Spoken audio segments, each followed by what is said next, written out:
right in his hands, unable to come down with it. A sigh of relief, no doubt, on offense if that fell harmlessly to the ground. And he can't quite intercept it. Zone coverage, free safety was there. Couldn't come up with it, and now it's 4th down. It's a great job by this secondary. When I watch them, they remind me of elite defenders on a basketball court, right? They want to contest each and every pass. Great contest on 3rd down to bring up 4th.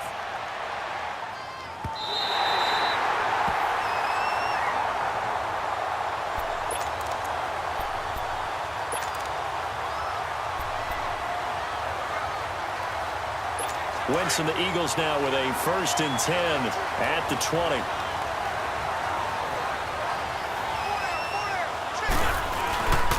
On play action, they'll throw. And it pops free. The collision there jarred the ball loose and brings up 2nd down.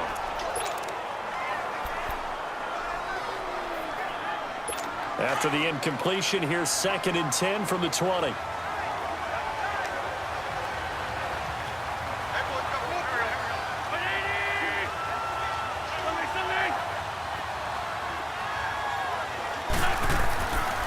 He'll drop to throw.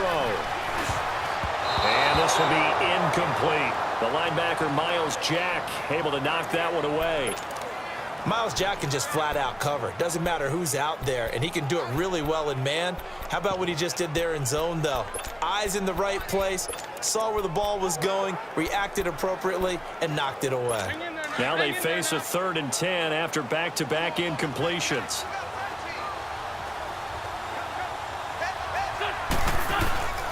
The play-action fake. They'll look to throw. Rush coming, and he's taken down. And that is the 3rd sack this offensive line has allowed this first quarter. Man, that puts him on pace. Let me do the rudimentary math here. To be sacked 12 times in a game, I know he's not going to go for that. I wonder if it's going to reshape what they decide to do on offense in terms of play calling. Well, I can tell you what, when he popped up, shaking his head, frustrated right now behind center. A surprising move to go for it, and predictably, at least somewhat predictably, it doesn't pay off. And boy, possession here turns over with the football already being in the red zone. Now Fournette. And he's going to get it inside the 10 to the 7-yard line. 9 yards is the pickup there, and they'll have a 2nd and 1.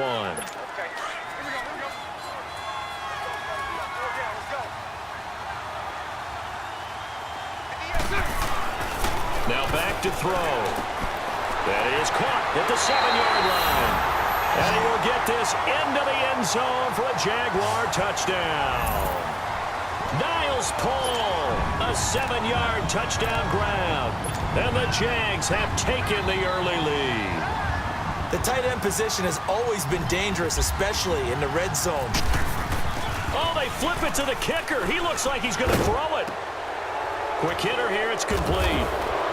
And he is not going to make it. They stop him up short, and this will remain a 6-0 ball game.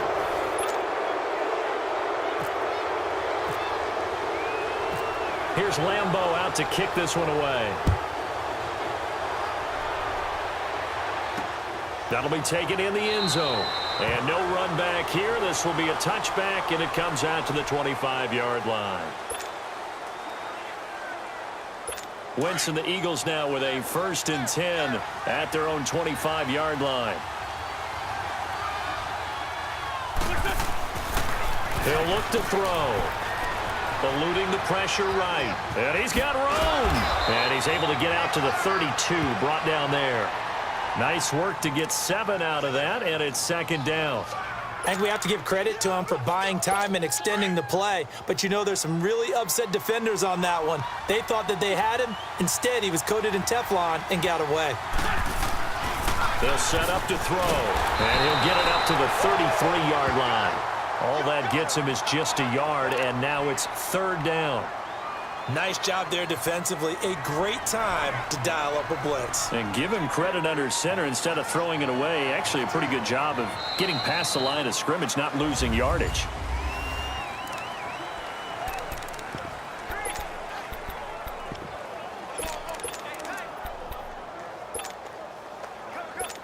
And the Jags have 5 in the secondary here on 3rd down.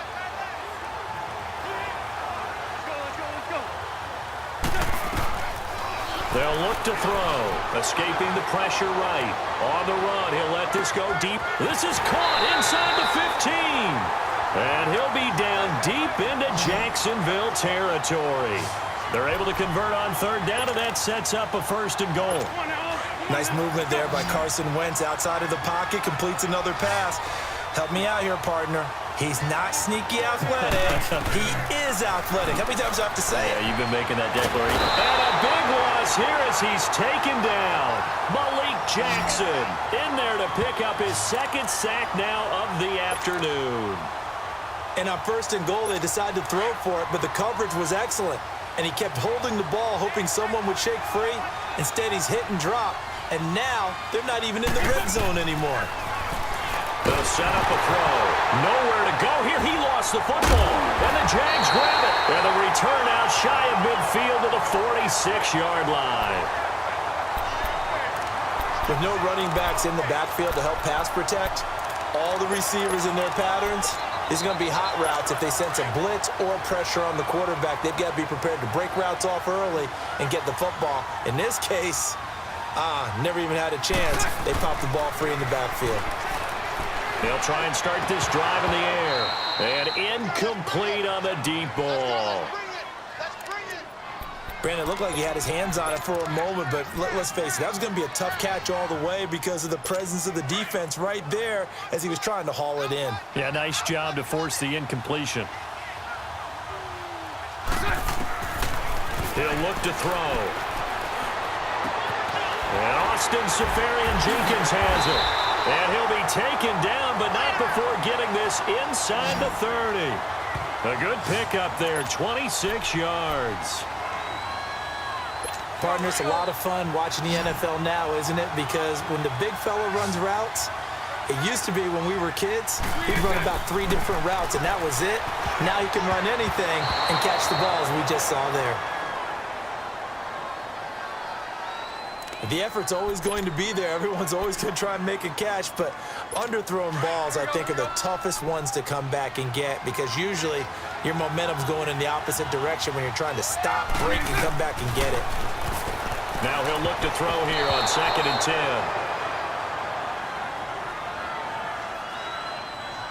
When I watched that play, I thought about what my coaches had told me in the past. The biggest teaching point, get your head around. Locate the football so you can make a play on it while it's in the air. That's exactly what he did there. That was nice. This is Fournette. And the spin looked pretty, but more for style points as the real estate evaporated quickly there. 4 yards on the pickup there, but it's going to take him to 4th down. On is Josh Lambo for the field goal try. From the left hash, this will be a 41-yarder. And Lambo will put this one through. And that will make our score 9-0. So he splits the uprights and has to be a nice feeling. Right when it left his foot, knew it was good. Yeah, just like a good three-point shooter in basketball, right? Release the ball, fall back on defense without even looking. You know it's going in the hoop.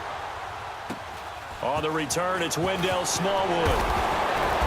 And a nice return sets him up pretty good here at the 30-yard line.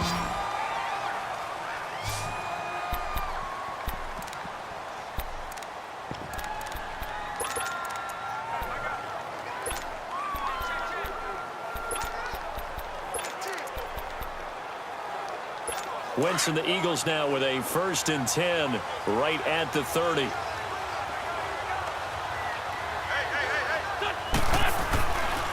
They're going to look to throw.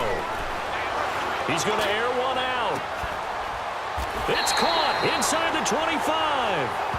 A big play there for Philly. 46 yards. There will always be a place for methodically marching the ball downfield. But when you can pick it up in big chunks and strike like that, have explosive plays, that's often the difference in winning and losing.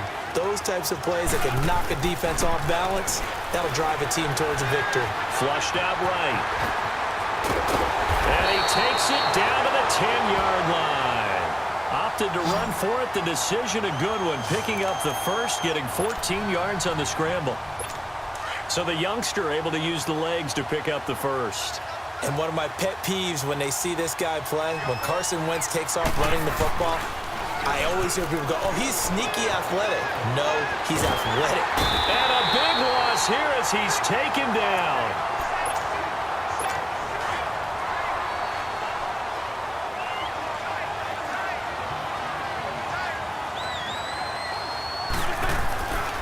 Looking to throw. Oh, nearly picked. And maybe lucky there. This guy doesn't drop many defensively. Third down. But one thing that I've liked defensively is that they've shown him a lot of different looks here in the first half. They've come after him. They've sat back. I think that's what you need to do to keep an offense guessing. And they certainly have kept them on their toes. That's why they haven't had much success on the scoreboard. Forced out to his left. And on this one, he'll get to the fit. A good job escaping the pressure. Gets him 15 yards on the scramble, but now it's fourth down. Now Jake Elliott for the field goal try. And the kick by Elliott is good. And they are on the board. It's now 9-3. So unable to convert for the touchdown inside the red zone, but they do come away with 3. Yeah, it's a 32-yarder. That's essentially an extra point nowadays, right? Because it's 33 as a general rule for these guys. So it should be a simple kick.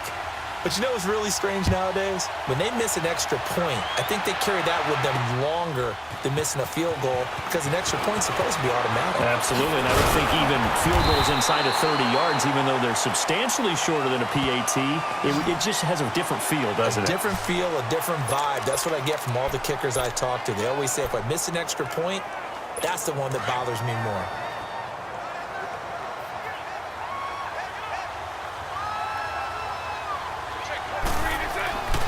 They'll come out throwing here to start the drive. And he will find his big tight end over the middle. And they're going to get this one all the way out across the 45.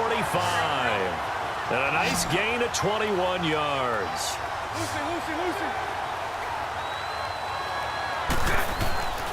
On first down, he'll drop to throw. Oh, he's got a man wide open, complete. And he takes this one down all the way near the 30. A good pickup there at 22. Well, clearly one of his advantages as a passer is his height. Sit back in the pocket, fired over the middle. That makes things tougher defensively, doesn't it? It really does, because your goal is to move the quarterback off his initial spot when he gets his drop back completed. But when you have that type of height, he can stay in there. If he's willing to take the hits and just fire over the top, which saves him time and actually completes a play a little bit quicker than it normally does where a quarterback has to slide and find open space to throw. And inside the 20 before he's brought down. Back-to-back nice gains. That one for 14 yards and another first. From the red zone now, they'll look to throw. He couldn't quite hold it. Got hit. Ball pops out, incomplete. Can we go back to the days where if you tapped your wrist as a quarterback, that just meant you're going to spike the ball, not fake spike it and try and get something downfield? They just tried it there, and it wasn't successful, but I know what you're thinking, right? Dan Marino, Jets, 90s. Yeah, without a doubt. His Dolphins got over on him. They faked the spike play, thought they were going to stop the clock, ended up throwing a nice pass for a touchdown, I believe.